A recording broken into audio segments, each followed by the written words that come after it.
కొంతమంది జ్ఞానులు వచ్చారు యెరూషలేంకి. ఓ హేరోదు రాజా, యూదుల రాజుగా పుట్టినవాడెక్కడా? యూదుల రాజా, మీకెలా తెలుసు ఆయన రాజనే అని అంటే, మేము ఆయన నక్షత్రాన్ని చూచి వచ్చాం అని అన్నారు.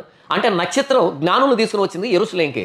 ఆ జ్ఞానులు నక్షత్రాన్ని చూసినప్పుడు రాజు పుట్టాడు యూదయ దేశంలో, మెస్సియా పుట్టాడు అని ఎలా తెలిసిందంటే, బిలాము చేసినటువంటి హెచ్చరికలో 17వ వచనంలో ఆయనను చూచుచున్నాను, ప్రస్తుతమున ఉన్నట్టు కాదు, ఆయన చూచుచున్నాను సమీపమున ఉన్నట్టు కాదు, నక్షత్రం యాకోబులో ఉదయించును, రాజదండం ఇశ్రాయేలు నుండి లేచును అన్నటువంటి ఈ ప్రవచనంలో నుండి, ఈ హెచ్చరికలో నుండి జ్ఞానులు ఆ నక్షత్రాన్ని చూచినప్పుడు బిలాము ప్రవచించిన నక్షత్రం ఇదే, బిలాము నోట దేవుడు ప్రపంచానికి తెలియజేసిన నక్షత్రం ఇదే, రక్షకుడు పుట్టాడు, మెస్సియా పుట్టాడు. ఆ రోజు దావీదు కానీ ఇశ్రాయేలు రాజులు కానీ చుట్టుపక్కల తమ శత్రువులు ఎలాగైతే అణిచివేశారో అలా పాపాన్ని, పాపపు తాలూకు పర్యవసానాల్ని, అపవాదిని, వారి బలాన్ని, మరణాన్ని, ఆదాము నుంచి ఈ ప్రపంచాన్ని పరిపాలిస్తున్నటువంటి పాపపు దాస్యాన్ని నాశనం చేసేటువంటి మెస్సియా పుట్టాడు.